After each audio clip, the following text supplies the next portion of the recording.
ఈ ప్రెమిసెస్ మా కిందికి రాదు, మీకు తెలుసు. రాష్ట్ర ప్రభుత్వం ప్రత్యక్షంగా ఇక్కడ ఎలాంటి చర్యలు చేపట్టడానికి వీలు లేదు.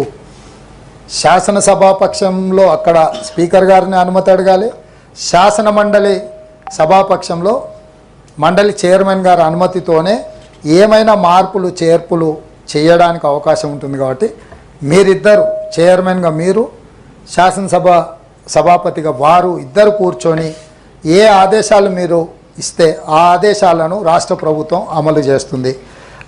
మూడవది, లాకప్ డెత్ విషయంలో మిత్రులు లేవనెత్తిండ్రు, వారికి మరి సమాచారం సంపూర్ణంగా లేనట్టుంది.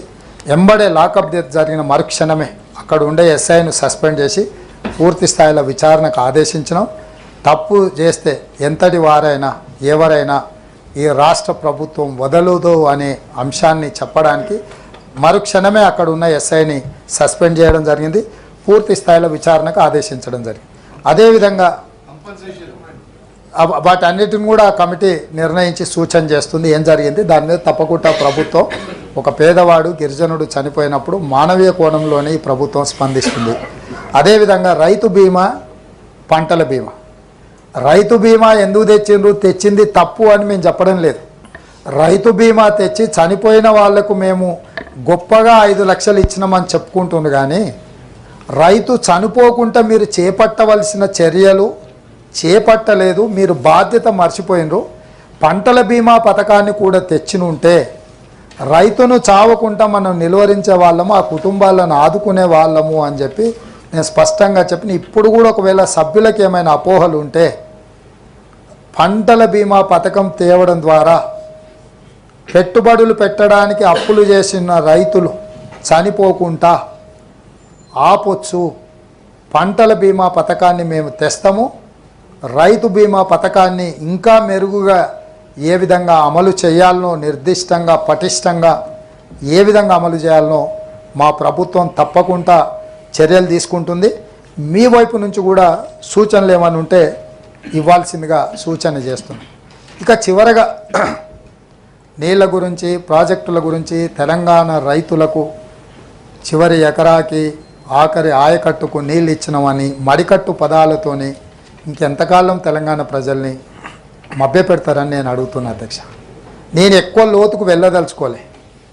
1,50,000 కోట్లతో ప్రతిపాదనతో 1,02,000 కోట్లు ఖర్చు పెట్టి కట్టిన కాళేశ్వరంలో మేడిగడ్డ కుంగిపోయింది, అన్నారం పగిలిపోయింది. మన కళ్ళ ముందు సజీవ సాక్ష్యంగా అక్కడ కనిపిస్తున్నాయి. మన పనితనంలో ఉన్న గొప్పతనం. ఇసుక మీద కట్టిన, ఇసుక కదిలింది, మేడిగడ్డ కుంగింది అన్నారు. అసలు ఇసుక మీద బ్యారేజీలు కట్టే టెక్నాలజీ ఈ భూప్రపంచం మీద ఎక్కడుందో నాకైతే తెలియదు అధ్యక్ష.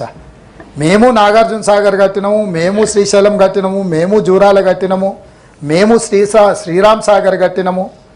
ప్రకృతి వైపరీత్యాలకు దశాబ్దాలుగా నిటారుగా నిలబడే అన్ని వైపరీత్యాలను తట్టుకొని నిలబడ్డ ప్రాజెక్టులు అక్కడ కళ్ళ ముందు సజీవంగా ఉన్నాయి. కానీ 3 ఏళ్లలోనే కట్టిన మేడిగడ్డ కుంగిపోయి అన్నారం పగిలిపోయిన తర్వాత కూడా ఇంకా మేము గొప్ప ప్రాజెక్టులు కట్టినామని చెప్పుకోవడం తగ్గిస్తే బాగుంటుంది. శాసనసభ సమావేశాలు పూర్తయిన తర్వాత ఒక మొత్తం సభ్యుల బృందాన్ని గతంలో ఈ ప్రాజెక్టులు పూర్తి చేసినప్పుడు గ్రామాలలో బస్సులు పెట్టి ఈ ప్రాజెక్టుల దగ్గరికి పర్యటనకు రైతులందరినీ పంపించారు. నేను మొట్టమొదట అందరి సభ్యులకు మా శాసనసభ లెజిస్లేటివ్ అఫేర్స్ మినిస్టర్ గారి ప్రాంతం అది, వారిని నేను అనుమతి అడుగుతున్నాను. ఎందుకనంటే ఆ మేడిగడ్డ వారి సొంత శాసనసభ నియోజకవర్గంలోకి వస్తుంది. మాకందరికి కూడా అక్కడ చిన్న చిన్న ఛాయ్ భోజనం లాంటి వసతులు ఏర్పాటు చేయండి. అటు అసెంబ్లీలో ఉన్న ఎమ్మెల్యేలను, ఇటు శాసనమండలిలో ఉన్న సభ్యులందరినీ కూడా అక్కడ పర్యటనకు తీసుకెళ్తాను. ఏ విధంగా అది కుంగిపోయి ఎందుకు పనికి రాకుండా అయిపోయిందో మిమ్మల్ని అందరినీ తీసుకెళ్ళి చూపిస్తాము. మీరందరి సూచనల మేరకే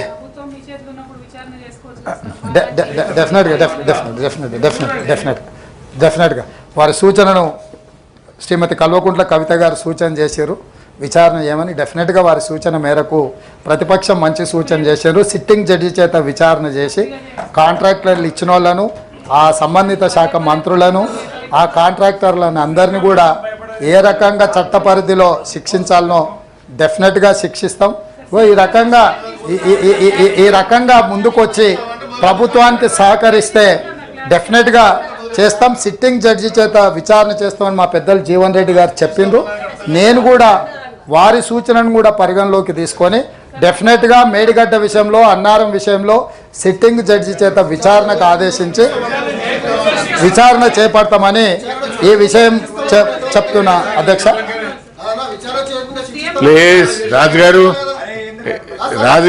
please please please please please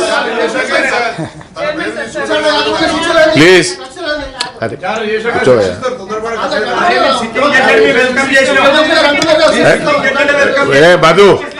Madhu గారు అక్కడ మాట్లాడుతున్నారు, కూర్చోవయ్యా. అక్కడ మాట్లాడుతుంది కదా, అదే మీరు. అధ్యక్ష ధన్యవాదాలు. నేను పర్మిషన్ ఇస్తున్నానమ్మా. అధ్యక్ష permission. Thank you sir, thank you ధన్యవాదాలు అధ్యక్ష. గౌరవ ముఖ్యమంత్రి వర్యులు పదే చెప్పిందే చెప్తూ మేడిగడ్డలో కానీ అన్నారంలో కానీ చాలా ఘోరాలు జరిగిపోయినాయని చెప్తా ఉన్నారు అధ్యక్ష. వారి చేతిలో ప్రభుత్వం ఉన్నది.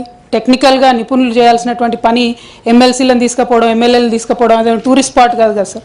మేము చేసినటువంటి ప్రగతిని చూపించడానికి ఖచ్చితంగా తీసుకెళ్ళాం. ఇవాళ తప్పు జరిగితే తప్పు నిర్ధారించాల్సింది మనం కాదు, నిపుణుల ఆధ్వర్యంలో కమిటీలు వేయండి, ఖచ్చితంగా నిర్ధారించండి. ఏ పరీక్షకైనా సిద్ధంగా ఉంటాం, అందులో ఎటువంటి అనుమానం లేదు. Thank you sir. గౌరవ ముఖ్యమంత్రి గారు ప్లీజ్. ముఖ్యమంత్రి గారు చెప్తున్నారు కదా సార్. నేను అనేది ఏంటంటే ఇక్కడున్న సభ్యులకు కొన్ని అపోహలు ఉన్నాయి, కొన్ని అనుమానాలు ఉన్నాయి. నా సహచర సభ్యులకు అపోహలు, అనుమానాలు ఉండొద్దు. ఈ ప్రభుత్వము పారదర్శకంగా నిష్పక్షపాతమైన విచారణకు ఆదేశిస్తుందని నమ్మకం కలిగించడానికి మేము వాళ్ళందరిని అక్కడికి తీసుకెళ్తామని అంటున్నాము. మిగతా సభ్యులకు అవకాశాన్ని కల్పిస్తే ఆ సభ్యురాలు గారికి ఏం అభ్యంతరమో నాకైతే తెలియదు. ఒకవేళ వాళ్ళ పార్టీ విధానమే ఇదైతే వాళ్ళ పార్టీ అధ్యక్షుడు ప్రకటిస్తే ఆ పార్టీ సభ్యులు రాకపోయినా సరే మిగతా పార్టీ సభ్యులందరినీ కూడా నేను తీసుకొని వెళ్తాను. ఏ విచారణ అయినా విచారణ తర్వాత విచారణలో తేలిన అంశాల ప్రాతిపదికన కారణం ఎవ్వరని తెలిసిన తర్వాతనే భారత రాజ్యాంగంలో శిక్ష ఉంటుంది. నచ్చితే నజరానా, నచ్చకపోతే జుర్మానా విధానం ఈ ప్రభుత్వంలో ఉండదు.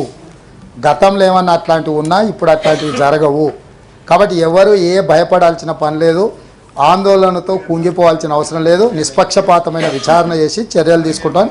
మీ ద్వారా సభ్యులకు నేను మాటిస్తున్నాను. అదేవిధంగా పెద్దలు జీవన్ రెడ్డి గారు ఒక కీలకమైన అంశాన్ని లేవనెత్తినారు. తెలంగాణ ఉద్యమంలో ఇది కూడా ఒక ఉత్ప్రేరకము. నిజాం ప్రారంభించిన చక్కెర కర్మాగారాలు రకరకాలుగా సమస్యలను ఎదుర్కొని మూతబడి హామీలు ఇచ్చిన వాళ్ళు కూడా అది అమలు చేయకపోవడంతో ఎన్నికలలో చేదు అనుభవాలు చూసి వీటన్నిటిని చూసినాం.